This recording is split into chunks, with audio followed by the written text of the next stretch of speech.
Muy buenos días para todos, muy buenas tardes para algunos de los hermanos que se encuentran lejos, quizás muy buenas noches también para otros. La Federación Teosófica Interamericana los recibe en este domingo con mucha alegría, porque hoy tendremos a nuestra querida hermana Catalina Isaza Cantor. Vamos a pasar en este momento los micrófonos al hermano Isaac Jauli para la invocación y después presentar formalmente a nuestra hermana Catalina. Adelante, Isaac, por favor. Gracias. Les pido a todos que por unos segundos vamos a serenarnos y cerrar nuestros ojos y repitamos cada uno internamente la siguiente invocación. Oh vida oculta que vibras en cada átomo. Oh luz oculta que brillas en cada criatura. Oh amor oculto que todo lo abarcas en la unidad. Que cada ser que se sienta uno contigo sepa, por lo tanto, que es uno con todo lo demás.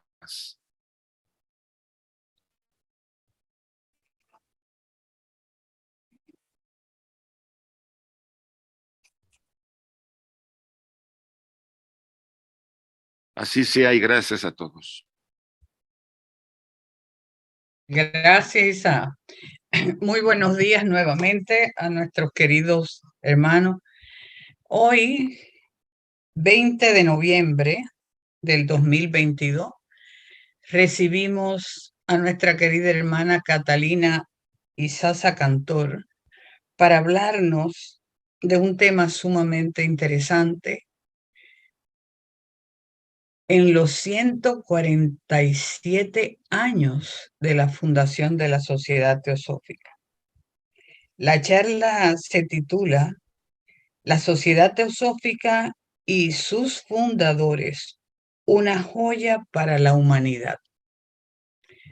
La hermana Catalina, desde muy tierna edad, conoce la Sociedad Teosófica a través de su madre, sus familiares, y va forjándose en ella hasta tener hoy a una hermana dedicada totalmente al trabajo teosófico. La hermana Catalina, casada con un hermano de la India, con una tierna niña, sigue su trabajo ayudando a los jóvenes teósofos para que sigan ese camino del despertar de la conciencia. Catalina es una trabajadora incansable y en este momento actual, a pesar de que es nacida en Colombia, da un servicio muy especial a toda la América desde India a través de su trabajo. Catalina, los micrófonos en este momento son suyos. Adelante. Muchas gracias, Magali, por las bonitas palabras. Y bueno, namaste, extiendo un caluroso saludo y buenos deseos a todos los que estamos aquí presentes y a todos aquellos que de alguna manera han sido tocados por la teosofía en diferentes partes del mundo y en diferentes momentos también. Es un gusto para mí realmente estar acá, como siempre lo digo, siento que la familia teosófica se extiende a pesar de las fronteras, de cualquier limitación temporal, etcétera. Entonces, básicamente, estar aquí en familia es un gusto para mí. Y bueno, el pasado jueves 17 de noviembre, como ya lo mencionaba Magali, se celebró el aniversario número 147 de la fundación de la Sociedad Teosófica en Nueva York. Y como suele hacerse cada año, se rinde un homenaje a aquellas almas maravillosas que lograron establecer en el mundo manifestado esta sociedad. Hoy nos reunimos acá con la intención de mostrar nuestra gratitud a los dos principales fundadores, que son la señora Blavatsky y el coronel Olcott, Y gracias a ellos podemos estar hoy todos juntos como esa gran familia universal, con un vínculo que es indestructible, no solo en esta encarnación, sino en muchas otras, seguramente desde muchas otras también. El Día de los Fundadores, como muchos lo llaman, es la manera en que rendimos tributo a esos individuos que fueron instrumentales en la materialización del vehículo de la sabiduría eterna, teosofía, que es la sociedad teosófica, y también es el día en que nos recordamos a nosotros mismos como miembros, por qué ellos llegaron a ser extraordinarios y qué se necesita para ser capaces de hacer lo que los fundadores hicieron. Antes de entrar en materia, me gustaría mencionar, a forma de introducción histórica, un par de antecedentes que tuvieron lugar antes del 17 de noviembre de 1875. La Sociedad Teosófica se formó en una serie de 6 reuniones que se llevaron a cabo entre el 7 de septiembre y el 17 de noviembre de 1875 en la ciudad de Nueva York. La primera reunión fue realizada el 7 de septiembre y tras esa reunión se propuso la idea de formar una sociedad, una idea que ya venía gestándose desde hacía mucho tiempo y en la que Madame Blavatsky venía trabajando también desde hace mucho tiempo. No había tenido éxito hasta el momento, pero bueno, no era, al parecer no era el momento todavía y finalmente llegó el momento. Y esta organización de la sociedad comenzó en una reunión celebrada el 8 de septiembre, en la que se registraron 16 nombres como parte de los fundadores de la sociedad, entre los cuales los más reconocidos son los nombres de Elena Blavatsky, Henry Steele Olcott y William Judge. No obstante, como el mismo Olcott lo dice en Hojas de un viejo diario, se los debe reconocer más como formadores que como fundadores. Él aclara que la sociedad tuvo 16 formadores, que ese es el término apropiado, porque fundador, la fundación, el término fundador es el producto de un resultado de un trabajo duro y de autosacrificio de muchos años, que fue básicamente llevado a cabo por Elena Blavatsky y por el propio Olcott, quien él dice, trabajamos bastante solos en las trincheras poniendo los fuertes cimientos. Nuestros colegas o bien se retiraron por completo o se vieron impedidos por la fuerza de las circunstancias. Entonces, cuando el término los fundadores se utiliza en los primeros escritos, como las cartas de los maestros, por ejemplo, se refiere generalmente a Madame Blavatsky y al coronel Olcott. Incluso William Judge, a quien admiro profundamente y cuyo valor inmenso reconozco siempre, era conocido por referirse a sus amigos mayores Blavatsky y Olcott como los fundadores. Él mismo los denominaba así. Pues con esto en mente vamos a centrarnos en los que se conocen comúnmente como los dos fundadores principales, Madame Blavatsky y el coronel Olcott. Claramente hablar de ellos puede resultar un reto muy grande si pensamos que año tras año en casi todas las logias alrededor del mundo se recuerda la historia de la creación de la Sociedad Teosófica y de sus fundadores. Pero en esta ocasión vamos a centrarnos quizá más en sus enseñanzas, en el ejemplo de servicio, pero espero, digamos, no tener que compartir muchos detalles biográficos, sino que lo que considero más pertinente para este homenaje es hablar del legado que nos han dejado, esa joya que le han entregado a la humanidad a través de la Sociedad Teosófica y de la difusión de la teosofía, todo como parte de un compromiso por el servicio a la humanidad. Entonces, bueno, voy a comenzar a compartir la pantalla para que haya algunas citas que son un poco largas y pues me gusta que ustedes las puedan ir siguiendo a medida que vamos leyéndolas. Elena Blavatsky y Olcott trabajaron en conjunto durante años y desde vidas anteriores habían adquirido ese compromiso de ayuda a la humanidad. De hecho, hay una mención en el libro El Camino del Discipulado, según la cual en una de las vidas anteriores ellos formaron un vínculo de sacrificio con el maestro por el cual se les dio esa oportunidad. Él les prometió una mayor responsabilidad y un trabajo mucho más grande y humanitario, y la promesa fue cumplida. Recordemos que detrás de cualquier manifestación en el mundo visible, como la sociedad teosófica, que es el cuerpo de la teosofía, el cuerpo físico de esa sabiduría divina, hay una causa oculta en el mundo invisible.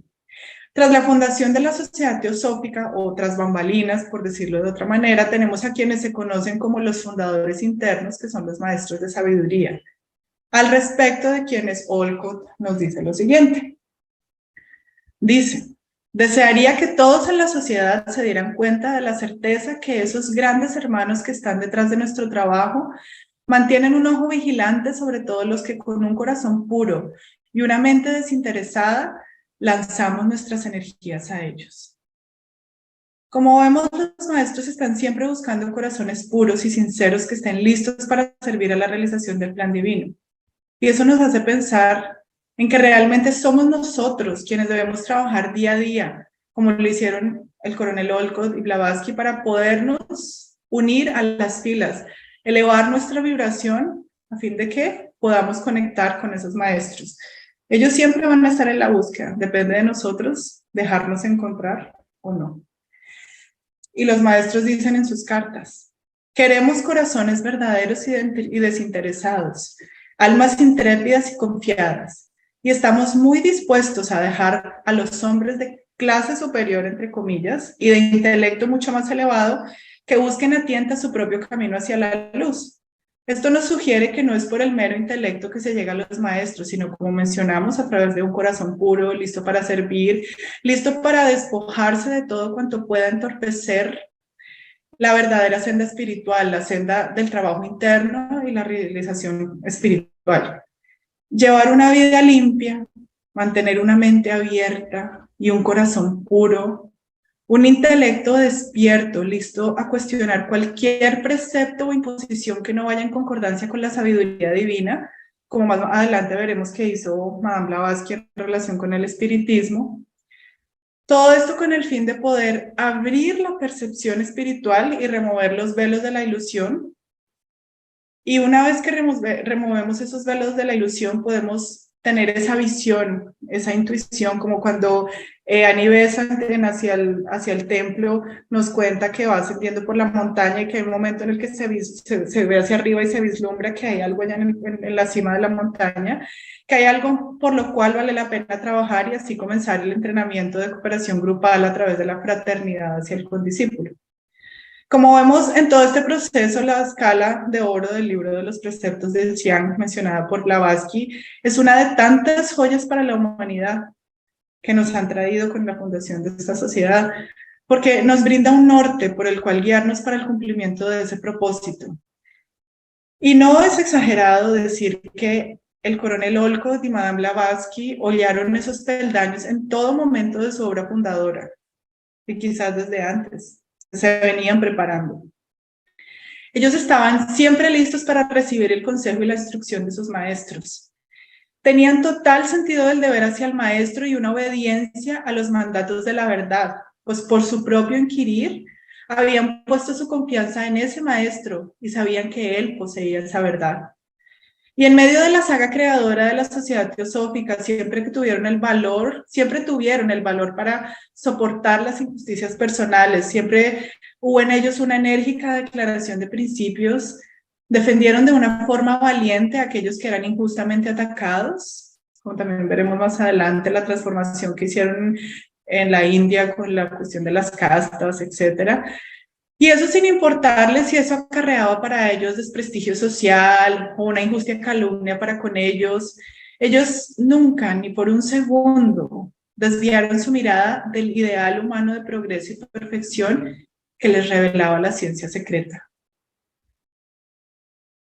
Recordemos en relación con los fundadores internos, con los maestros, que Blavatsky fue la primera en Occidente en hablar abiertamente de tales miembros avanzados de la familia humana como producto natural de la evolución a través de la reencarnación y asimismo a través, digamos, de traer la sociedad teosófica hacia Occidente también se comenzaron a familiarizar términos como reencarnación, karma, dharma, que ya ahora forman parte del vocabulario común, no siempre tan bien entendidos, pero ya forman parte, que eso era impensable en esa época. Y es que los hombres sabios, decía ella, han existido en todas las edades y existen aún en nuestros días, dejándose conocer solamente por aquellos merecedores de conocerlos y verlos y que creen en ellos en vez de reírse. Aquí valdría la pena preguntarnos algo. ¿Cuál es la sabiduría de un maestro? Es una sabiduría brindada por el maestro. Es una sabiduría religiosa, es científica, es filosófica. Quizás sean las tres sintetizadas en una, como dice la doctrina secreta, que es la síntesis de la ciencia, la religión y la filosofía. Incluso en Isis sin Velo se revela que los fundadores de las grandes religiones son parte de esta legión de seres iluminados que por casi 100 años estuvieron buscando un alma que pudiera llevar a cabo el trabajo necesario para que toda esta sabiduría fuera difundida en el mundo occidental. Y aquí también vale la pena recordar cuál era el estado del mundo occidental a finales del siglo XIX, que fue el momento en el que la sociedad teosófica fue fundada. En ese momento había tres fuerzas que ponían, como que predominaban en la humanidad en ese momento y que creaban gran confusión, por lo menos alejándola de esta parte oculta y espiritual. Uno de ellos era el materialismo científico, que era oriundo del Renacimiento europeo, digamos como una secuela del Renacimiento europeo. Por otro lado estaban los dogmas religiosos tradicionales, una fe poco razonable y que concebía un Dios con unos rasgos antropomórficos, un Dios a imagen y semejanza del hombre. Y por otro lado, en ese momento se estaba dando, especialmente en Estados Unidos y en alguna parte de Europa, una súbita aparición del espiritismo, cuyos fenómenos explotaron en estos dos continentes a partir más o menos de mediados del siglo XIX, y para los cuales ni la ciencia ni la religión podía dar una explicación que fuera lógica. Entonces, dentro de este contexto, en 1874, cuando Elena Blavatsky contaba con 42 años y después de más de 20 años de preparación y viajes por el mundo, viaje al Tíbet, etcétera, al parecer había llegado la hora de comenzar a materializar esa institución que habría de traer no solamente una ruptura con los dos primeros puntos aquí mencionados, sino que además una explicación oculta del tercero, que es la cuestión del espiritismo. Y esos cambios no solamente vendrían para Occidente, sino también para Oriente. Y nos dicen las cartas de los maestros, cómo fue que encontraron a Blavatsky para que, o qué era lo que estaban esperando. Y ellos dicen así en sus cartas: después de casi un siglo de infructuosa búsqueda, nuestros jefes utilizaron la única oportunidad que tuvieron de enviar un cuerpo europeo a suelo europeo, un cuerpo europeo. Seguramente había cuerpos orientales preparados para eso, pero necesitaban un cuerpo europeo en suelo europeo para servir de lazo de unión entre esta tierra y la nuestra. Les ruego que trate de recordar lo que ella intentó explicar y que ustedes comprendieron bastante bien, a saber, el hecho de que los siete principios en el ser humano completo. Ahora bien, nadie, ni hombre ni mujer, a no ser que sea un iniciado del quinto círculo, puede retornar al mundo en su total integridad, si se me permite usar esta expresión. Ahí se refiere pues a todos los 7 cuerpos que constituyen al ser humano. Uno, por lo menos, de sus 7 satélites debe dejarse atrás por 2 razones. La primera, para formar un lazo de conexión necesario, que es como el alambre transmisor, diríamos. La segunda, a título de la más completa garantía de que ciertas cosas no serán nunca divulgadas. Ay, qué pena que no cambié la diapositiva. Bueno, ella no es una excepción de la regla, y usted ha visto otro caso. Un hombre elevadamente intelectual, se están refiriendo a Olcott, que tuvo que dejar atrás una de sus pieles, nuevamente uno de sus 7 vehículos, y de ahí que se le considere muy excéntrico. Eso es lo que dicen en las cartas de los maestros. Y luego, con respecto a él, a Olcott, los maestros dicen lo siguiente: el coronel Olcott está a tono con nosotros. Podemos confiar en él todas las circunstancias. Es decir, él tenía ese leal sentido del deber hacia el maestro y una obediencia a los mandatos de la verdad. Y su fiel servicio nos está consagrado tanto en la adversidad como en el éxito. Es uno que nunca hace objeciones y que siempre actúa, que podrá cometer un sinnúmero de errores por celo excesivo, pero que no se negará nunca a reparar su error a una costa de la mayor humillación, que estima que el sacrificio de la comodidad y aún de la vida es algo que se debe arriesgar con alegría cuando sea necesario. Fíjense que no tenemos que ser perfectos y no cometer errores, pero tenemos que ser sinceros completamente, y eso es lo que ellos están expresando aquí de Olcott. Que comerá cualquier cosa y hasta se pasará sin comida, que dormirá en cualquier cama, que trabajará en cualquier lugar, que fraternizará hasta con el paria, que soportará cualquier privación en pro de la causa. Entonces vemos ahí los perfiles de estos dos fundadores y cómo realmente a mí de leer estas palabras se me eriza la piel pensar en esas cualidades y en la inspiración que podemos tomar de ellos.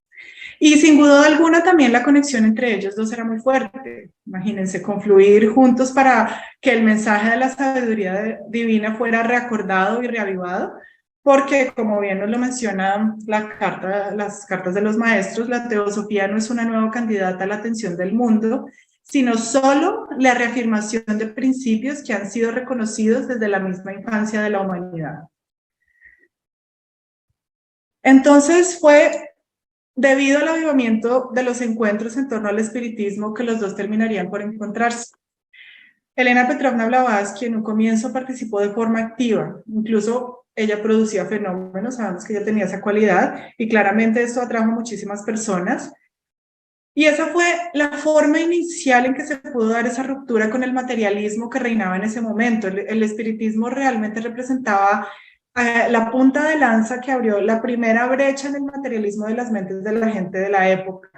Y con ello, la creencia exclusiva en todos los, digamos, en la existencia de que solo había un mundo físico, pues comenzó a ser removida. Ya había fenómenos que probaban que había algo más allá de simplemente el mundo físico.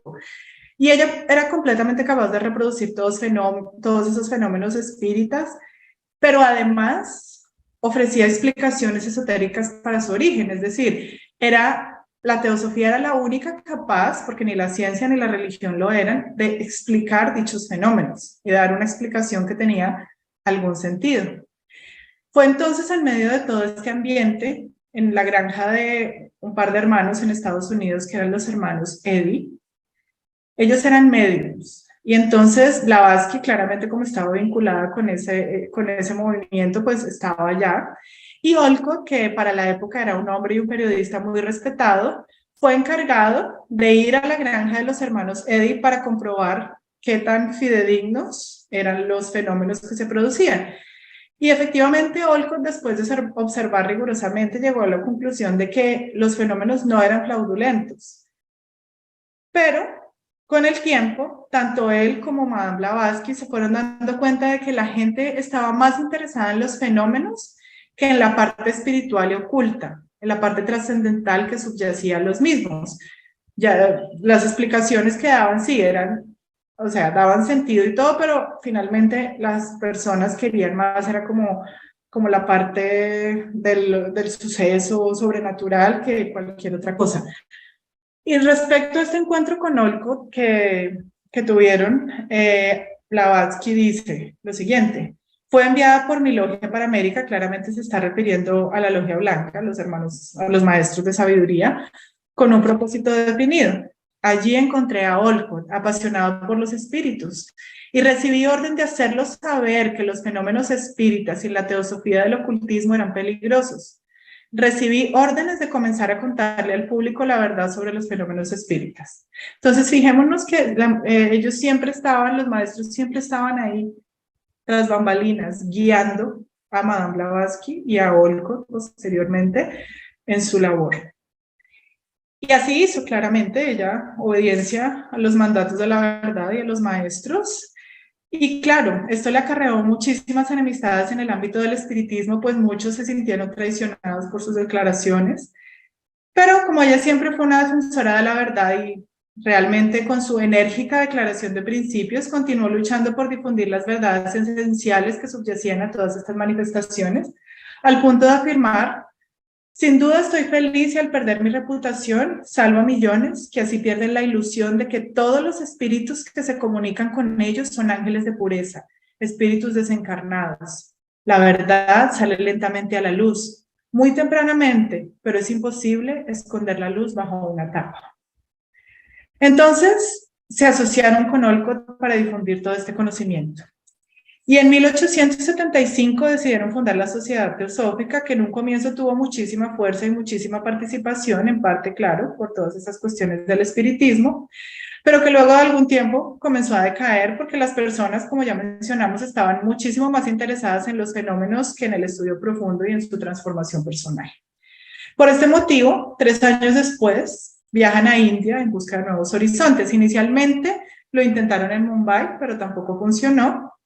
Y finalmente se establecen el cuartel general en la Sociedad Teosófica en Adyar, Madrás, que es donde pues está hoy en día. Entonces ahí pues en el mapa pueden ver como el recorrido y las fechas de cada uno de los momentos, digamos de los 3 momentos, hasta que en el tercero, como dicen, la tercera es la vencida, ya lograron establecerse. Y parece que este viaje era inevitable. Los maestros, como ya les mencioné, buscaron por casi 100 años un cuerpo europeo para poder establecer ese vínculo entre Oriente y Occidente, que es un vínculo que no solamente habría de brindar una nueva visión del mundo a los occidentales, sino que también habría de ser fundamental en varios sentidos para la India. Al respecto, voy a compartir con ustedes una historia contenida en los Collected Writings, que son los escritos recopilados de Madame Blavatsky. Y, un momento. Bueno, bien, como vuelvo atrás. Ya. Y ella cuenta que había un maestro espiritual del sur de la India, Badalur Ramalingam Pillai, cuyo nombre, pues como era llamado, Balalar, y que él profetizó en 1873, es decir, 2 años antes de la fundación de la Sociedad Teosófica, la llegada de Blavatsky y Olcott a la India. Él, en 1865, abogaba por la fraternidad universal, por el vegetarianismo, y estaba en contra del sistema de castas. Y tenía una sociedad que se llamaba Sudha Samarga Sangha, que promovía la hermandad universal, pero para su consternación, la gente no le correspondía, no le ponía cuidado, lo ignoraban. Y justo antes de alcanzar el Samadhi, les dijo a sus discípulos lo siguiente: ustedes no son aptos para ser miembros de esta sociedad de la hermandad universal. Los verdaderos miembros de esta hermandad viven muy lejos, hacia el norte de la India. Claramente se está refiriendo a los maestros de sabiduría con los que estuvo Blavatsky en el Tíbet. Ustedes no me escuchan. Parece que estáis decididos a no dejaros convencer por mí. Sin embargo, no es tan lejos el momento en que personas de Rusia, América y otras tierras extranjeras, de Rusia y América, vengan a la India y les prediquen esta misma doctrina de la hermandad universal. Solo entonces conoceréis y apreciaréis las grandes verdades que ahora estoy tratando vanamente de haceros aceptar. Pronto descubriréis que los hermanos que viven en el lejano norte obrarán un gran número de maravillas en la India y así conferirán incalculables beneficios a nuestro país. Y en efecto, tal como lo profetiza Balalar, ellos llegaron a la India para rescatar, al menos para ciertas personas, toda esta sabiduría antigua de la cual aquellos verdaderos miembros de la hermandad universal que viven en el norte de la India, los maestros de sabiduría, querían impregnar a la humanidad. Vendrían a conferir no solamente incalculables beneficios a la India, como lo dice Balalar, sino al mundo occidental también. Pero vamos a hablar un poco de India. En India, por ejemplo, el movimiento teosófico moderno realizó un trabajo fundamental, tanto en el ámbito religioso como en el social. Judge una vez le preguntó a HPB cuál era el valor de atraer a la gente a la sociedad teosófica en vista de la enorme desproporción entre el número de miembros y los millones en Europa, América y en India que no la conocían ni les importaba. Y la respuesta que ella le dio fue la siguiente: cuando recuerde aquellos días en los cuales no se podía encontrar gente interesada en sus pensamientos y ve ahora la influencia extensa de las ideas teosóficas, aunque rotuladas, se dará cuenta de que no trabajamos solamente para que la gente se llame teósofo, sino para que las doctrinas que atesoramos puedan afectar y elevar la totalidad de la mente de este siglo y los venideros. Antes de continuar con cómo se afectó y elevó la totalidad de la mente de este siglo y los venideros, vamos a revisar rápidamente el propósito y la visión con los que se fundó la Sociedad Teosófica, que extraje de 3 declaraciones, 2 en la Carta del Mahachohan y 1 en la Carta de los Maestros. Vamos con, ay, socorro. Ya, vamos con la primera.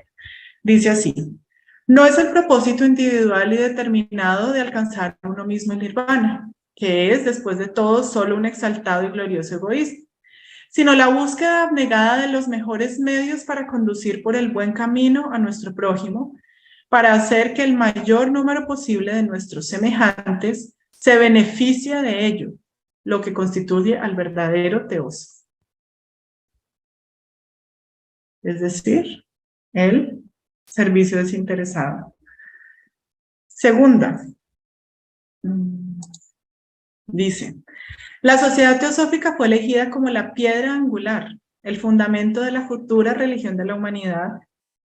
Para lograr los objetivos propuestos, se determinó una mezcla mayor, más sabia y especialmente más benévola de lo alto y lo bajo, del alfa y el omega de la sociedad. Piedra angular, fundamento de la futura religión de la humanidad. Y tercera, dice: nuestro principal objetivo es liberar a la humanidad de esta pesadilla, enseñar al hombre la virtud por sí misma y caminar en la vida confiado en sí mismo en lugar de apoyarse en una muleta teológica.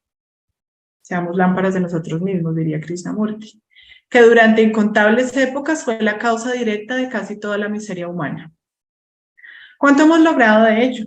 Bueno, algo se debe haber logrado, ¿no? Por ejemplo, sigamos con la India. Dentro de un periodo de unos pocos años, la Sociedad Teosófica florecería en India y en Ceilán, que hoy es conocido como Sri Lanka, llegando a ser allí un factor poderoso en el renacimiento hindú y budista. Creo que muchos de aquí sabemos que el propio Olcott terminó siendo el agente que reunificó las sectas dispersas del budismo y los inspiró a reconocer y defender su legítimo lugar. Tanto Olcott como Blavatsky participaron como de una ceremonia de bautismo, si podemos llamarlo así, o de iniciación al budismo. El trabajo de Olcott, también él tiene uno de los libros fundamentales, es el Catecismo Budista, escrito por él, donde a través de preguntas y respuestas busca desvelar a los practicantes del budismo esa esencia maravillosa de su religión. Y su trabajo realmente culminó en la realización de un concilio que congregó a diversas iglesias budistas, creo que esto fue específicamente en Japón. Y con todo esto cumplía él la propuesta de revalorizar las religiones por medio de su estudio y comparación, lo que permite advertir aquellos principios esenciales comunes a todas y posibilita un acercamiento consciente y cordial de sus respectivos seguidores. Como nosotros solemos mencionar muy a menudo, que no se trata de dejar la religión o cambiarse a esta o convertirse a aquella, sino que es el teósofo que es practicante de alguna religión debe aspirar a ser un buen practicante y conocedor de su propia religión, y con ese conocedor nos referimos también a conocer la parte esotérica de su propia religión. Por otro lado, si seguimos con la cuestión de la India, Gandhi en su autobiografía relata la forma en que en Inglaterra él se cruzó con los teósofos y le hablaron por primera vez en su vida. Imagínense, él creció en la India, se fue a estudiar en Inglaterra y fue allá donde por primera vez le hablaron sobre el Gita. Él no lo había leído. Y cuando los teósofos le hablaron sobre el Gita, este libro se convirtió en el más importante de su vida, al punto de que él dice que la lectura del Gita influenció las decisiones más importantes de su vida y de la lucha por la independencia de la India, y que la filosofía de la ahimsa, que es la no violencia o la no dañabilidad, se enraizaba en la escritura del Bhagavad Gita.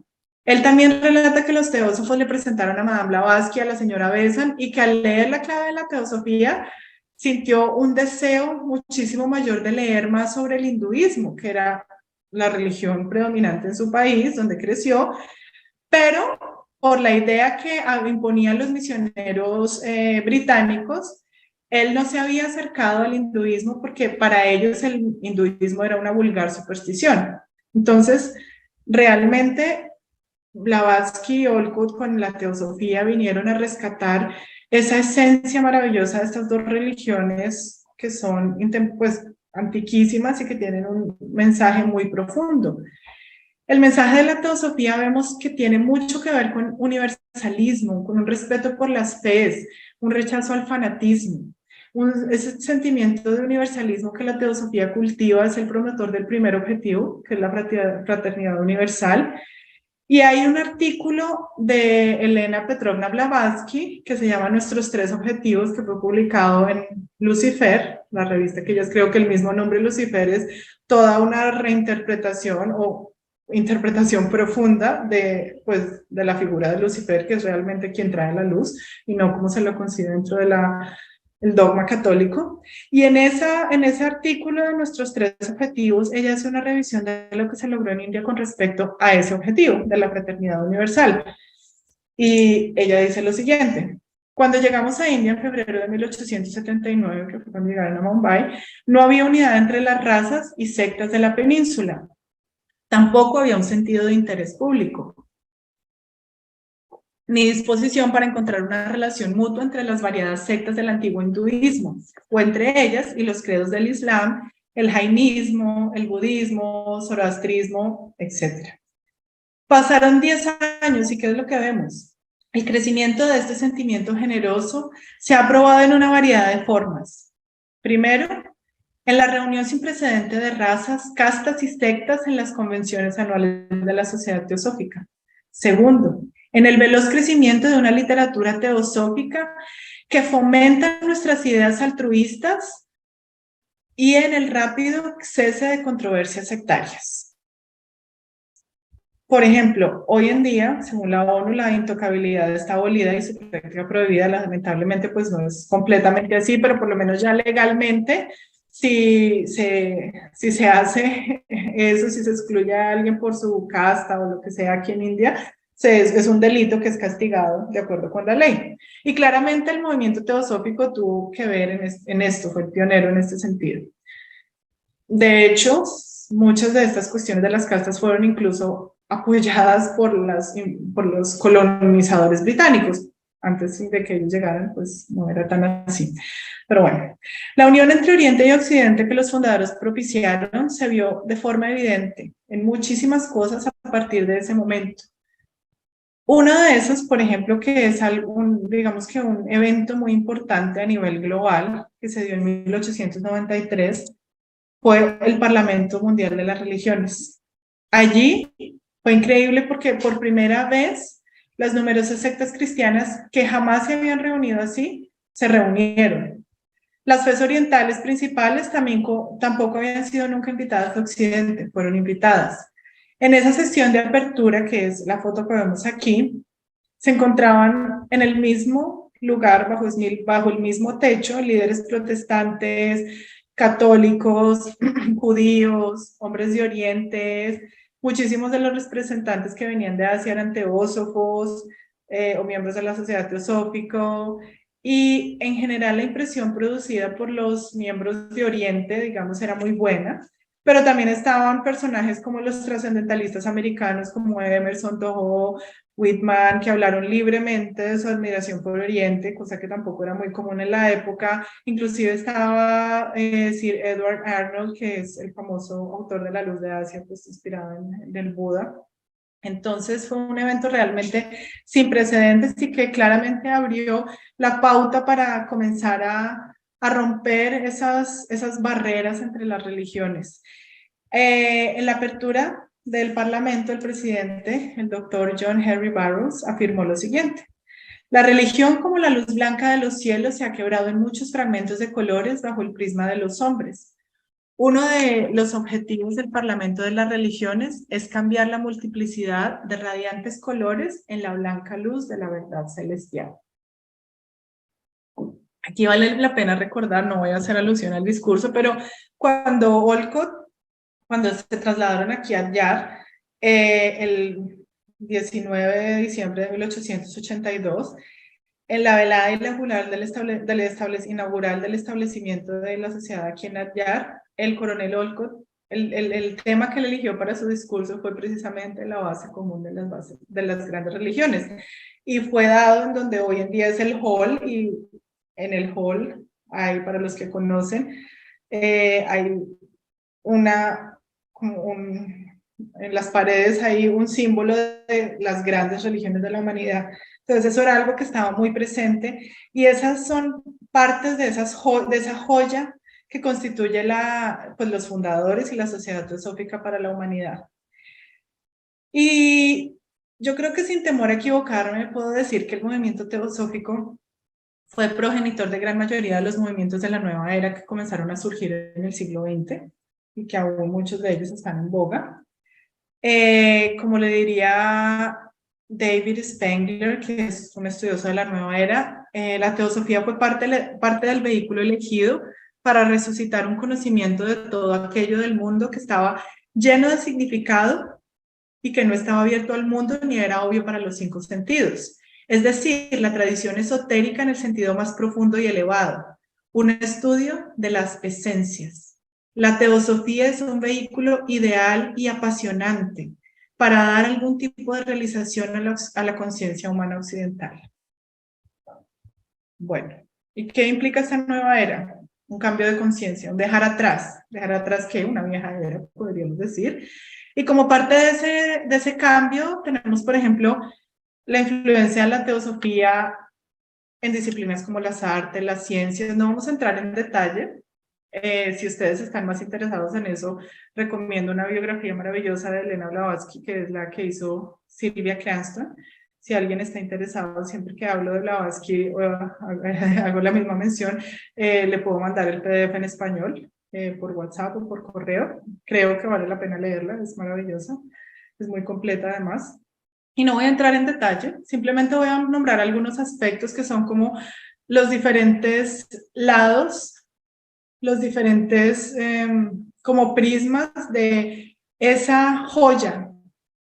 Yo me imagino como cuando pensé en el título, que Magali me dijo el título, yo me imaginaba esa joya como un diamante refulgente y todas esas diferentes partes talladas del diamante, todas estas cuestiones de cómo la sociedad le dio un aporte maravilloso a la humanidad, como ya vimos lo que trajo a la India, y ahora vamos a ver un poco más sobre la ciencia, el arte, en fin. Pero bueno, solo voy a mencionar algunos muy por encima. Personajes como Jung, con el inconsciente colectivo, o como Joseph Campbell, que habla del poder del mito, del héroe de las 1000 caras, seguramente algunos de ustedes conocen esos textos, bebieron de la teosofía, claramente. Algo muy importante, un aporte muy importante es la doctrina secreta, que fue publicada en 1888 y que, como ya mencionamos, es una síntesis de la ciencia, la religión y la filosofía, y que trajo la posibilidad de rasgar el velo impuesto por el materialismo científico, como mencionábamos al principio, el estado del mundo occidental en ese momento, y como resultado de ese gran rasgón en el velo, la ciencia materialista recibió un golpe de muerte, por decirlo de alguna forma, porque se comenzaron a ver cuestiones que hasta el momento no habían sido estudiadas o que eran inexplicables. Y quizá por eso es que este libro, que fue escrito hace más de 100 años, y que incluso fue escrito, como dicen, hace 100 años antes de su tiempo, fue algo que realmente abrió la pauta para un montón de cambios. Inclusive la propia Blavatsky hizo la profecía de que solamente en el siglo XX se vindicarían porciones de ese trabajo, no todas, aún quedan muchas por aclarar, descubrir, vindicar, etc. Algunos descubrimientos significativos que vienen a confirmar esto son, por ejemplo, los rayos X, la radioactividad y el electrón, que convencieron a los científicos que su tarea solo estaba comenzando y no finalizaba. Muchos científicos dentro de ese ambiente materialista solían decir, bueno, ya todo está hecho en ciencia, ya todo está hecho en física, ya no hay nada más que hacer, pero resulta que no, hay mucho más que hacer, porque como nosotros sabemos, hay mucho más allá del plano meramente físico, que era en el cual se centraba la ciencia en esa época. La mecánica cuántica de Max Planck mostró que la materia radiaba ondas electromagnéticas que se pueden comportar tanto como onda como partícula. Hay un experimento que probablemente algunos de ustedes conocerán, pero no vamos a hablar de eso aquí en este momento. Y ese era un gran paso fuera de la doctrina meramente mecánica, que era la que prevalecía en la época. En 1905 viene la ecuación de Einstein, que la velocidad de la luz, la energía es igual a la materia por la velocidad al cuadrado, y reconoció que la masa o sustancia es equivalente a la energía y que el tiempo y el espacio eran partes integrales del continuo que forma la energía-sustancia y que compone el universo. En el campo de las ciencias biológicas, esto ya fue un poco posterior, más cercano a nosotros, el aporte estuvo relacionado con la existencia del cuerpo astral. La doctrina secreta lo menciona como el nacimiento del astral antes que el cuerpo físico, siendo el primero el astral el modelo del último, el físico. Y a este respecto, en 1981, Rupert Sheldrake, que es un importante científico que es miembro de la Sociedad Teosófica actualmente en Inglaterra, publicó un libro que se llama La hipótesis de la formación causal. Entonces vemos que con todo esto, a través de la doctrina secreta y a través de estos descubrimientos que venían dándose, se habían probado 3 cosas. Primera, que los átomos son divisibles. Y de hecho toda la ciencia del ocultismo está basada en la doctrina de que la materia es ilusoria y que el átomo es infinitamente divisible. Segundo, que los átomos están en movimiento constante. Se creía que no. Pero en la doctrina secreta se dice, el ocultismo dice que en cualquier caso en el que la materia aparece como inerte es cuando está más activa. De hecho, las partículas están en una vibración constante y tan rápida que resulta invisible para el ojo humano, por eso es que no nos damos cuenta que están en movimiento. Y que el movimiento absoluto abstracto es un símbolo mismo del absoluto con mayúscula. Tercero, la materia y la energía son convertibles. La materia es energía condensada y la energía es materia propagada. Fuerza y materia son solo 2 caras de la misma moneda y de la misma sustancia. Dicha sustancia es llamada en la doctrina secreta Prakriti, que emana de la materia primordial, que es la raíz, que es el Mula Prakriti. No en vano las ediciones de la doctrina secreta se solicitan desde varios centros de investigación, profesores universitarios, etc. Esto solo en la ciencia, y vemos que esto es solo una parte del mínimo. Cuando uno va a la doctrina secreta y la estudia más en profundidad, pues se da cuenta que esto es inagotable y da para mucho estudio. Por ejemplo, en el campo de las artes visuales, la música, la literatura, el movimiento teosófico también brindó un centro literario, artístico e intelectual del que irradiaron influencias cuyos efectos se sintieron aún en aquellos que no pertenecían al mismo, todos aquellos que de alguna manera estaban inspirados o influenciados por estas artes o que eran consumidores de artes, por decirlo de alguna manera. En Irlanda, por ejemplo, los principales líderes del renacimiento literario estaban estrechamente ligados a la teosofía y bueno, mencionaré solo sus nombres: William Butler Yeats, George Russell, que es conocido normalmente como, no sé cómo lo pronuncian, A.E., James Joyce. En Norteamérica también, Jack London, D.H. Lawrence, Thomas Stern Eliot, Frank Baum. Hay de hecho un artículo muy interesante de John Algeo sobre El Mago de Oz, de Frank Baum, que sí vale la pena leerlo, es realmente interesante. En Europa, en otros lugares de Europa, en Hispanoamérica sucedió lo mismo. Entonces tenemos a un Fernando Pessoa, a Leopoldo Lugones, a Amado Nervo, Gabriela Mistral, Rubén Darío Martí y muchos de los integrantes del movimiento del modernismo tuvieron cierta influencia de las ideas de la teosofía. Muchos de ellos eran miembros de la Sociedad Teosófica, otros eran lectores de teosofía.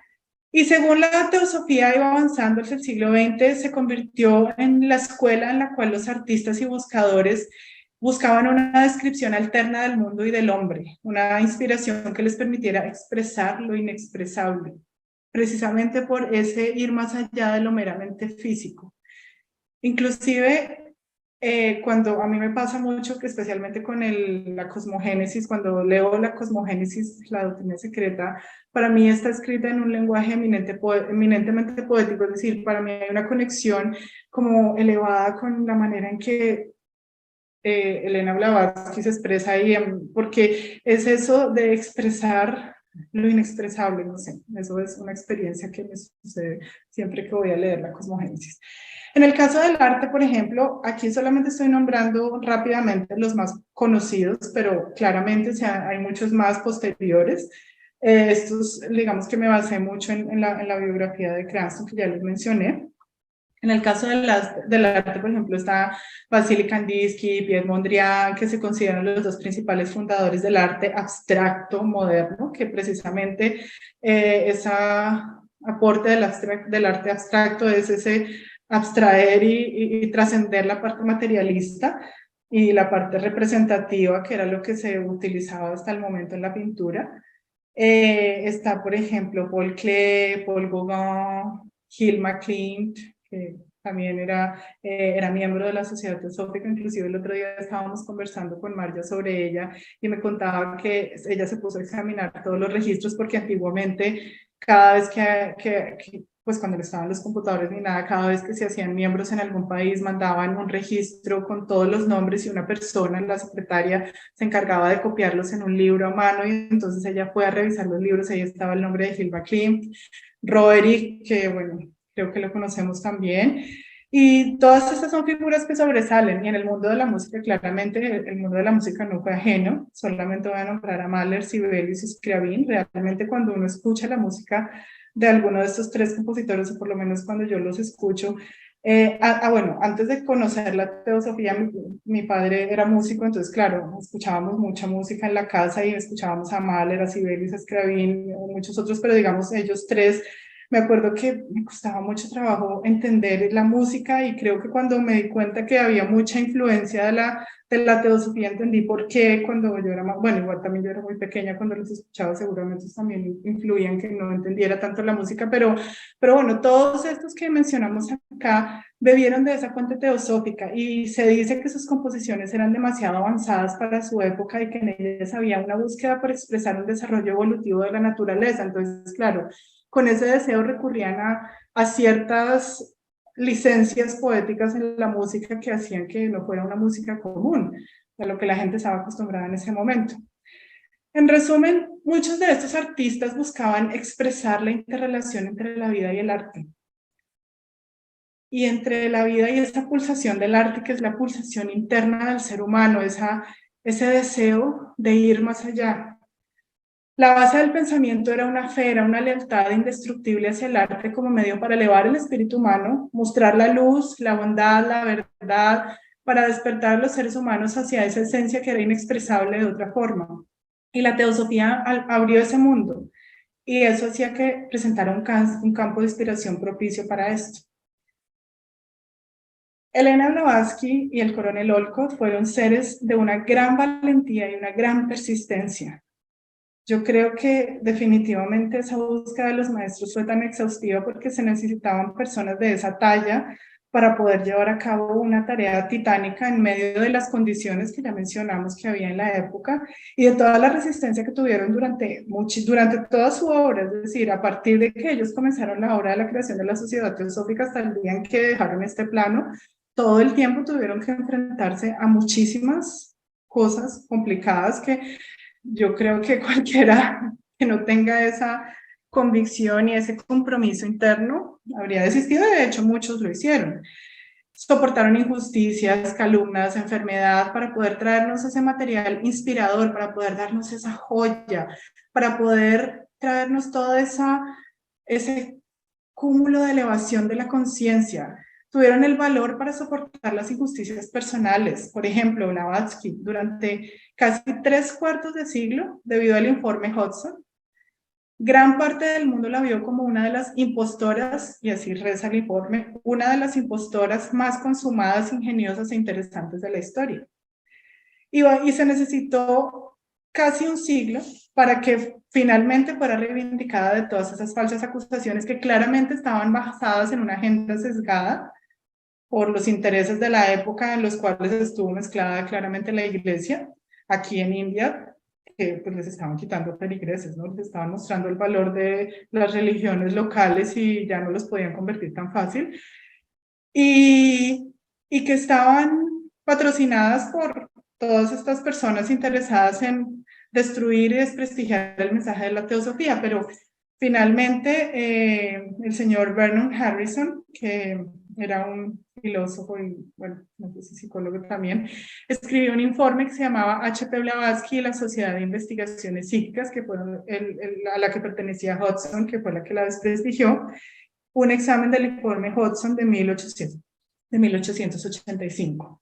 Si ustedes pueden acceder a ese segundo informe, es interesantísimo, y todo lo que Vernon Harrison menciona y la manera como dedica todo su esfuerzo, su trabajo a limpiar el nombre de Elena Blavatsky es realmente algo muy valioso y de muchísima importancia. Pero, pues realmente, esto fue lo que hizo sobresalientes a estos dos seres que, a pesar de que sabían en lo que se estaban metiendo, como decimos popularmente, se dedicaron a la tarea sin ningún reparo. De hecho, cuando Madame Blavatsky encontró a su maestro, cuando se reunió en el parque de Hyde en Londres, cuando tenía solamente 20 años, él le dijo que iba a tener que pasar por un camino espinoso y complicado si se comprometía a la obra para la cual ellos la tenían en mente. Y ella lo hizo. Ella tomó esa oportunidad y se ofreció incondicionalmente para estar al servicio de su maestro, de la humanidad, de nosotros y de todas las generaciones futuras. ¿Cómo no estar agradecido? Imagínense. No era beneficio para ella, era beneficio para la humanidad.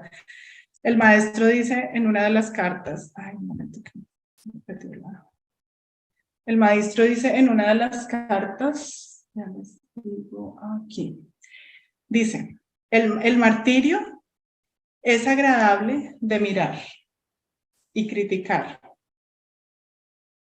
Un momento que yo lo leo aquí en esta y no lo encuentro. Un momentico. Aquí.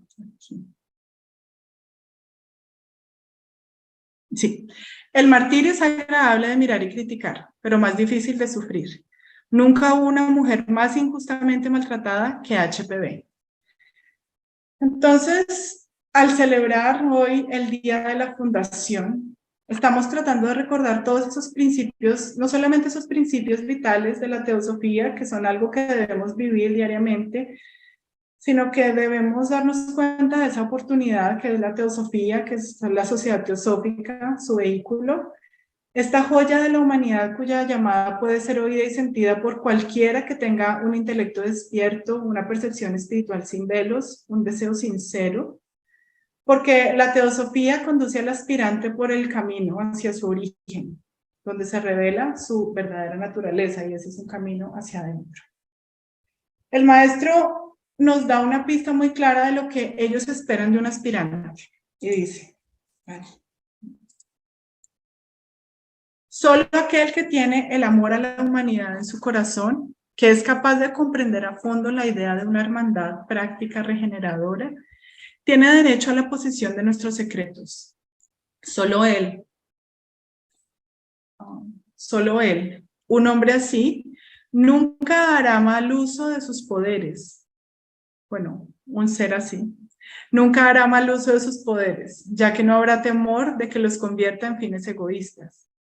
Un ser que no pone el bien de la humanidad por encima de su propio bien, no es digno de convertirse en nuestro chela. No es digno de llegar a ser más elevado en conocimiento que su vecino. Creo que es muy importante que reflexionemos sobre esto cada vez que podamos. Esto muestra lo que se espera de una persona que quiere recorrer este camino. Vemos que la vida de los fundadores, cuando vemos la vida de los fundadores, nos inspiramos en su valiente resistencia a la injusticia personal, en su valiente declaración de principios. Y como mencionábamos, hay un trabajo interno y uno externo. En el trabajo interno están los maestros, pero también hay un montón de personas a las que me gustaría que les rindiéramos un homenaje desde nuestro ser, que son todos esos trabajadores anónimos que no conocemos, que nos han permitido mantener y expandir los ideales y los horizontes. Y la imagen que estoy mostrando es una imagen que dice a aquellos miembros desconocidos de la sociedad teosófica alrededor del mundo, cuyo trabajo silencioso, lealtad y sacrificio asegura la constante bendición de los maestros. todas las personas que han pasado, que seguirán pasando y que están pasando.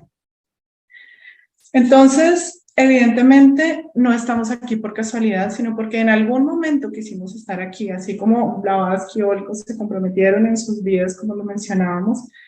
Nosotros también en algún momento deseamos estar aquí para hacer de servicio a los maestros del amor y la sabiduría, tal como ellos lo hicieron. Y a menudo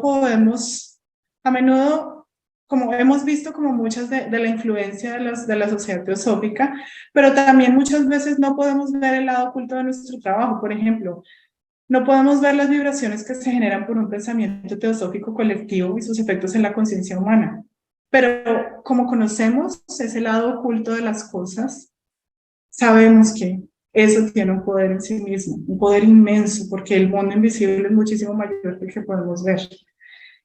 Y esas son las consecuencias de nuestro trabajo de estudio, de meditación y de servicio desinteresado.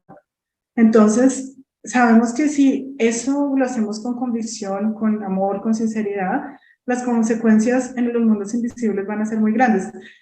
Y eso es algo muy importante porque nos da una constante motivación para continuar. Y no obstante, queda muchísimo por hacer y por supuesto depende de nosotros si aprovechamos esta oportunidad que tenemos o nos esperamos para el próximo nacimiento, que probablemente si no aprovechamos esta oportunidad, tal vez nos tome unas cuantas vidas volver a tenerlo. No es así tan fácil. En este mundo, y bueno, estaba pensando también en estos días que en este mundo moderno, que es volátil, que es plagado de información, que nos lleva a perdernos en un marasmo de superficialidad y de materialismo, se necesita sin duda la inspiración de seres como los fundadores, que ahora hay una palabra que se usa mucho, es la influencer. Yo creo que estos deberían ser, ellos son los influencers por antonomasia, mejor dicho, porque realmente su vida y su conducta vale la pena que sea emulada. Esos son verdaderos influencers y deberían ser quienes inspiren nuestro día a día. Y bueno, como decimos, este mundo moderno es volátil, plagado de información, etcétera, pero también tiene un montón de cosas que en esa época no había y que ahora tenemos muchísimas oportunidades de difundir, de servir, etcétera. Y por fortuna muchísimas cosas se están haciendo a ese respecto en las diferentes secciones, en las federaciones, en las logias. Y es importante que como miembros de nuestra logia, de nuestra federación, de las secciones, continuemos usando esas nuevas formas que están tan popularizadas de una manera efectiva. Y así poder proporcionar también nuevas vías de acceso para miembros de todas las edades. Como sabemos, la sabiduría es perenne, pero al igual que las formas se van adaptando a medida que la evolución de la conciencia se da, entonces la evolución de la forma y la evolución de la conciencia van a la par y las formas se tienen que adaptar.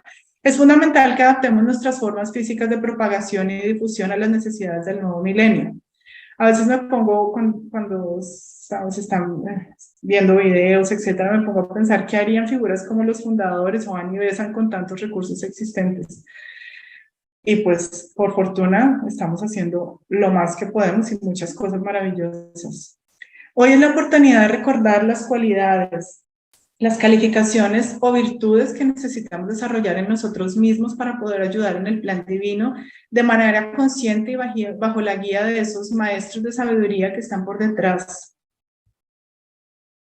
Para que realmente no nos quedemos solamente en esa glorificación de los ideales, en esa idealización de las personas que los vivieron, sino que se conviertan en el motor para hacerlos vividos en nuestra vida también.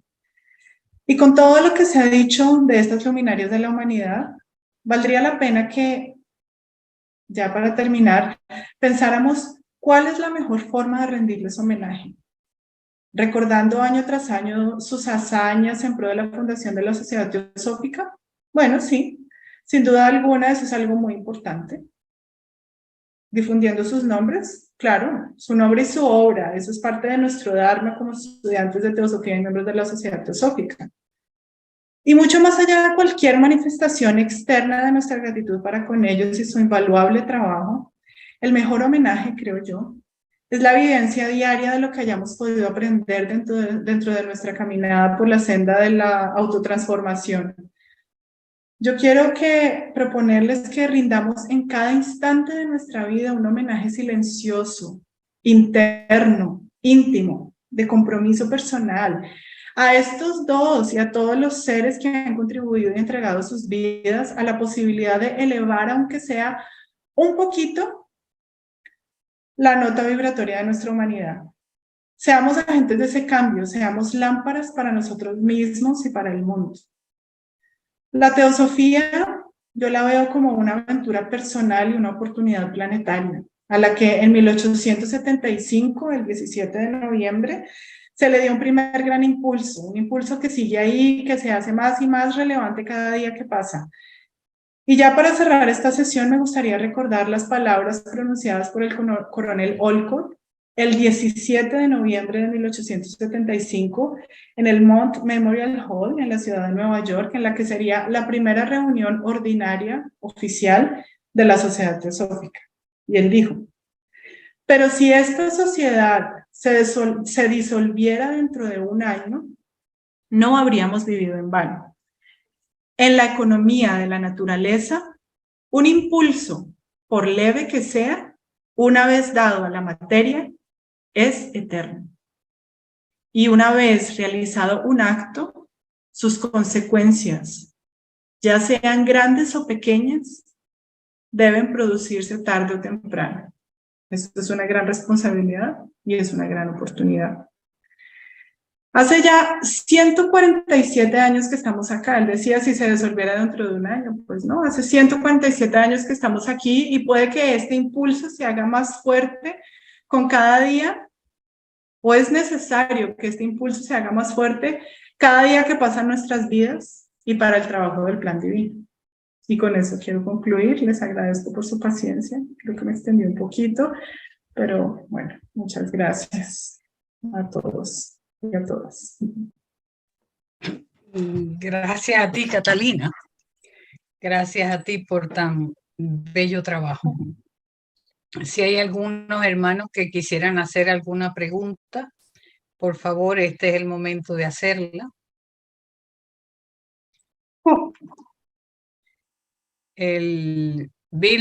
No veo las manitas, pero... Emilce y José creo que tienen la mano levantada. Ok, adelante el primero que tenga la manita levantada, creo que, no sé, porque no lo veo. Creo que es el Emilce. Emilce, adelante, por favor. Ok. Bueno, yo en realidad agradecerles a todos la posibilidad de tener esto y de poder escucharla a Catita, a quien admiro, porque tiene un candor que nos llega al corazón. Y mi pregunta es, si a vos te parece que el sentido de por qué estudiar la teosofía cambió en las distintas épocas. ¿A qué viene esta pregunta? Es para que vos te orientes en lo que me gustaría de la respuesta. Creo que todo esto empezó porque en esa época había mucho espiritismo y ¿para qué estaban usando el espiritismo? Entonces me llama la atención y yo digo, ¿y en esta época no tendríamos que darle énfasis a la fraternidad? Tal vez una palabra que yo siempre uso y parece sonsa, pero al amor, porque al amor no de la comprensión de una pareja, sino ese amor con que estas personas dieron sus vidas y lo mejor que tienen, y como muchas de ustedes lo están haciendo. Entonces yo creo que en esta época es la fraternidad, como decía Rada, no sé, eso es lo que te quería preguntar. Si a vos te parece que van acorde el por qué estudiaban teosofía en esa época y por qué lo estamos haciendo ahora. Bueno, desde mi punto de vista personal estoy de acuerdo contigo, cada época tiene sus propias necesidades. Digamos que en esencia la razón sería la misma en cualquier época, que es trascender cualquier limitación que en la visión materialista o etcétera le dé a la humanidad, y claramente dependiendo el espíritu de la época, estas van a variar en su forma, pero pero creo que la esencia es la misma tanto del problema como de las soluciones. La limitación de la propia mente humana para reconocer cosas que están más allá de su comprensión. Entonces, siempre que algo se nos sale de las manos, se nos sale de la mente, entramos en cuestionamientos, pánico, etc. Y la teosofía viene para darnos respuesta con esa visión holística, universal, de amor, de fraternidad, a cada uno de esos problemas, por llamarlo de alguna manera. En este momento no se me viene una palabra que pueda ser mejor, seguramente la hay. Entonces, creo que eso es como parte de lo que, del objetivo de la teosofía.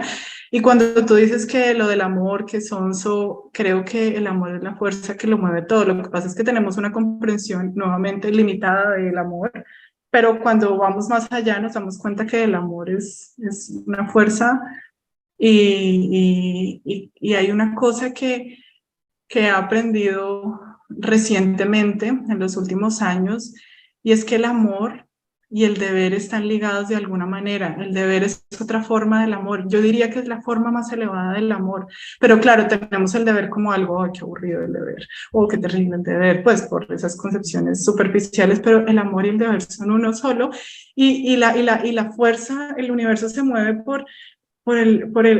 es decir, es deber en sí mismo en la expresión más grande e ilimitada, porque está todo el tiempo cumpliendo el plan, cumpliendo, y eso es deber, y eso es amor, porque eso es fuerza, y eso es lo que beneficia a la creación. No sé, eso Hermosa se me viene a la respuesta, cabeza. realmente hermosa respuesta, porque es la responsabilidad amorosa en respuesta a nuestra alma.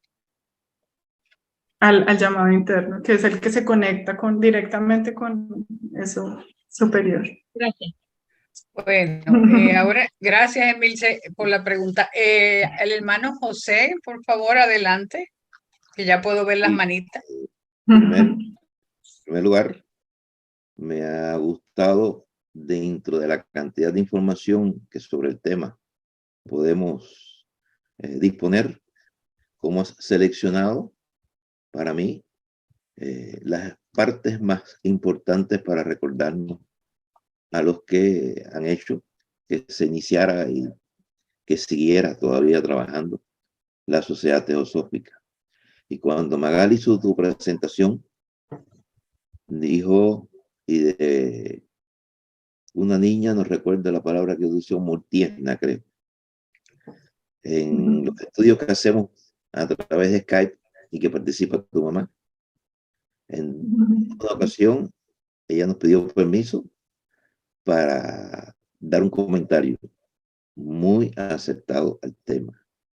Y en una segunda ocasión nos pidió permiso para ella leer la oración para los enfermos que hacemos siempre. Y lo hizo demostrando que está leyendo en español, a pesar de estar alejada del ambiente seguramente del español, y lo hizo también con mucha emoción. Nos está demostrando de que tenemos sociedad teosófica para siempre, puesto que hay jóvenes como tú y hay niñas como ella de que van a seguir en este camino. Gracias, gracias, gracias. Ay, gracias, José. Gracias, José. Bueno, vamos a pasar a nuestro presidente de la Federación Teosófica Interamericana, el señor Enrique. Nada. Soy un miembro más. No, Magali, y si estás de acuerdo, Catalina, muy bonita conferencia como siempre. Gracias. Que esto serviría mucho para los nuevos miembros porque es un recorrido hay que guardarla. Si te parece, Catalina, si no tienes inconveniente, se le puede pasar a la gente cuando son simpatizantes y empiezan y preguntan. Toda suya. Va muy bien porque pormenorizas muy bien en algunos temas, a lo mejor faltan detalles, pero está, un overview muy bueno. Y encima tienes atrás ahí parte de lo que es el campus. Entonces, eso es lo que te quería. Felicitaciones, Claro, sobran, eres sí. muy capaz, tienes una edad perfecta y gracias. todos quedamos muy contentos de. Y Ay, ahora sí, gracias. tu paisana Ángela. Era todo lo que... Sí. Vale, no, Gracias, claro, gracias dispongan de Enrique, ella. pero es un esta recopilación que has hecho, dicha desde tus palabras, son interesantísimas, cosas que a veces las vemos y las pasamos de largo, pero hoy quedan ya grabadas y deben ser compartidas por los hermanos que llegan jóvenes a la sociedad. Así es que estoy Y de el diseño acuerdo con... moderno, Magali, el Es, diseño es moderno, el diseño, las sí, fotos, exacto. todo eso ayuda. No, y después con la voz tan linda de Catalina, maravilloso. Gracias. Gracias, gracias. No, claro. Mira que, perdona Ángela, que te voy a pasar ya mismo, pero mira que uno celebra y recuerda siempre ese día de los fundadores, pero a veces se le escapa a uno toda la energía que ellos pusieron para hoy tener la Sociedad Teosófica y todas las columnas que han sostenido este ideal para hoy cumplir 147 años. Así es que sigamos con difusión, difusión y difusión hasta que el mundo cambie.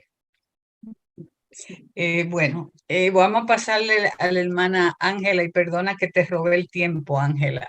Tranquila, no hay problema. Tenemos toda una eternidad, ¿verdad? Sin problema. No, primero que todo, pues disculpa, yo entré tarde hoy, pero bueno, la puedo ver en YouTube, yo creo, ¿no? Así que, pero tengo, primero también lo que voy a decir, pero pues Catalina es muy joven y muy especial. Explica todo tan claro que no hay manera ni de preguntar. Pero tengo algo que me ha pasado a mí. Hay mucha gente que le dice a uno, no, es que la doctrina secreta, eso ya es obsoleto, no nos sirve ahora. Entonces, ¿cuál sería la mejor manera para responder a eso? Porque yo he hecho algunas respuestas, pero me gustaría, tú que eres más joven, que hablas con los jóvenes, todo eso, ¿cómo sería la mejor forma de decirle a una persona que no es obsoleto, digamos? No sé cómo expresarlo. Sí, complicado porque, bueno, en mi opinión no lo es de ninguna manera. Será obsoleta el día que por fin hayamos logrado comprender cada intersticio de ella, que es algo, es una tarea de vidas, no es en una vida. O sea, yo conozco incluso los estudiosos como Gaspar o gente que realmente la conoce así a profundidad todavía dicen que hay mucho que sacarle. Los científicos que... Yo no creo que la doctrina secreta esté obsoleta, yo creo que lo que es, como yo lo percibo es que de pronto no es tan fácil de entender porque está escrita claramente en una época diferente, con un lenguaje diferente, y creo que eso pasa incluso con la literatura antigua. Si uno va a mirar la literatura antigua es difícil de entender y quizá eso haga que la gente se le dificulte, pierda el interés o le parezca obsoleta. Ese puede ser uno de los factores. Y en ese sentido, de pronto, como miembros podríamos ver maneras de, no de es decir, de simplificar el lenguaje quizás, pero para eso tenemos que estudiarla claramente para poder simplificar ciertas cosas, se me ocurre por un lado. Por otro lado, pues yo creo que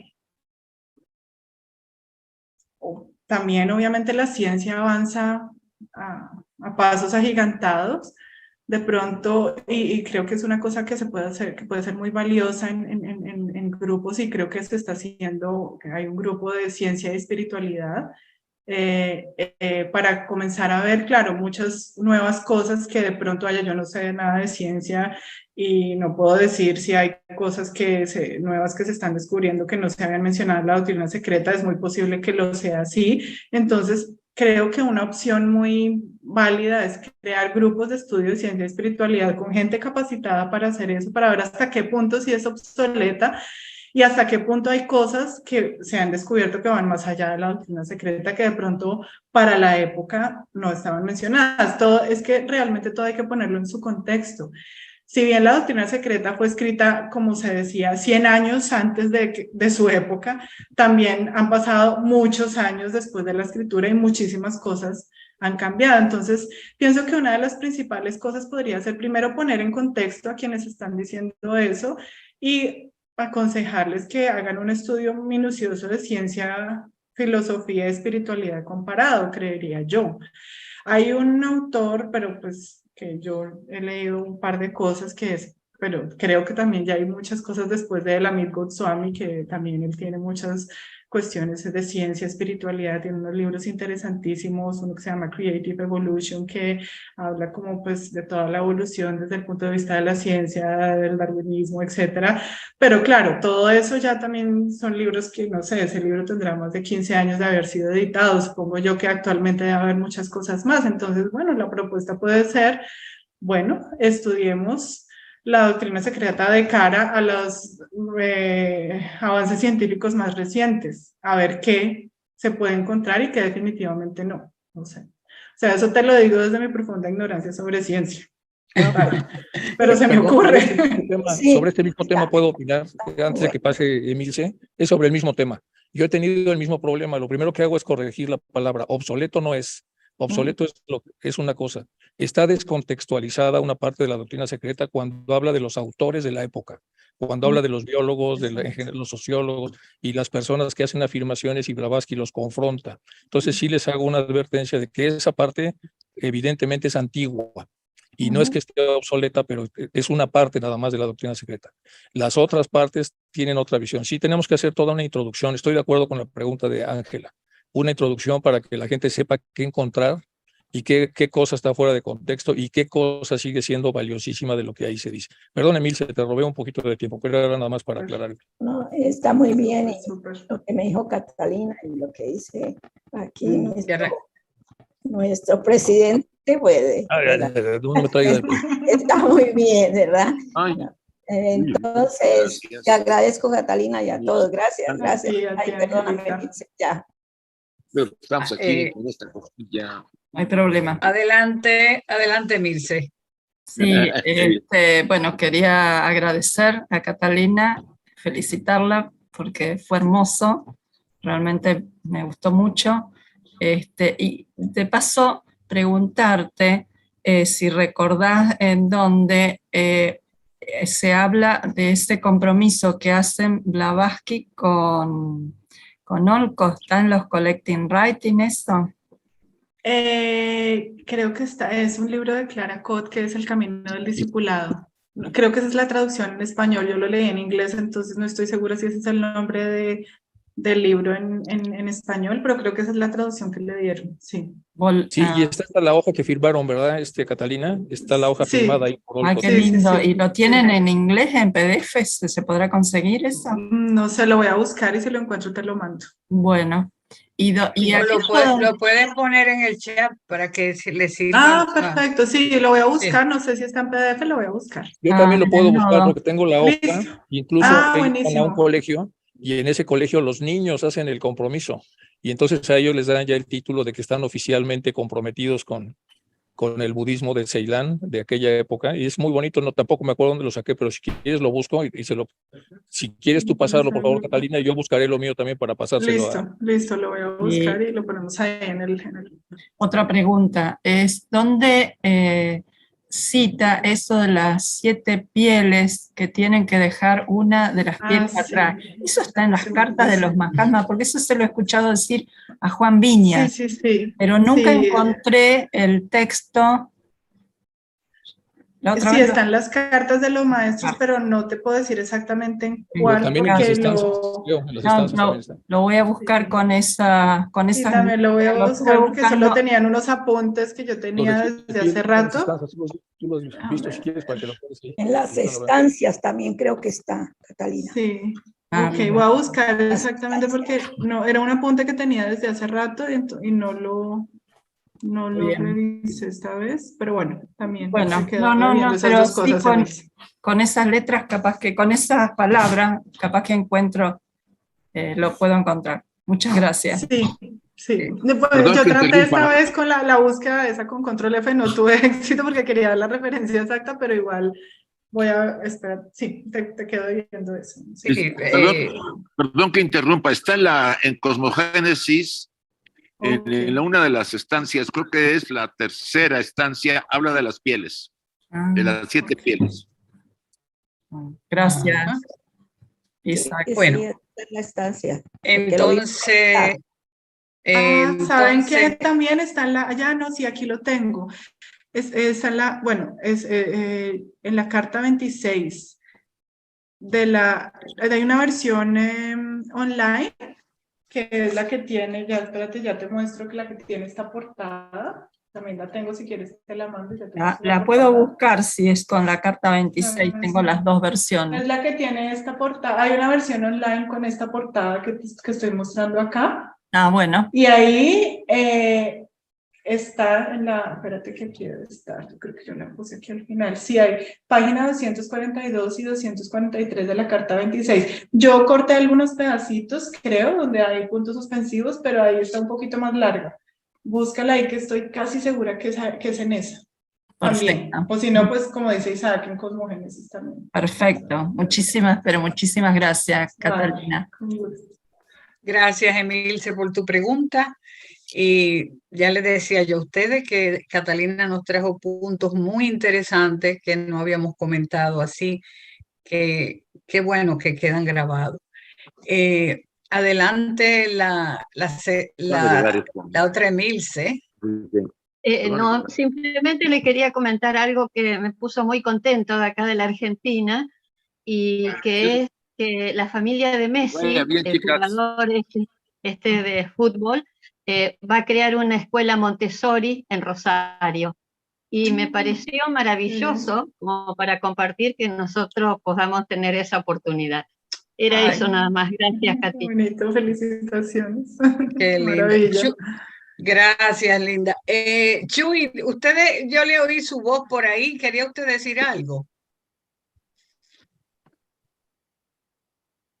Chuy, no, yo oí la voz de Chuy. Bueno. Si me permites decir una cosa que me recordó lo que dijo Emilce y que era algo que tenía en mente, pero terminé olvidándolo porque ya estaba tan larga la charla que ya dije ya no pongo más cosas, pero claro, otra de las joyas son todas estas diferentes tendencias educativas como Montessori, que comenzó su método precisamente aquí en Adyar.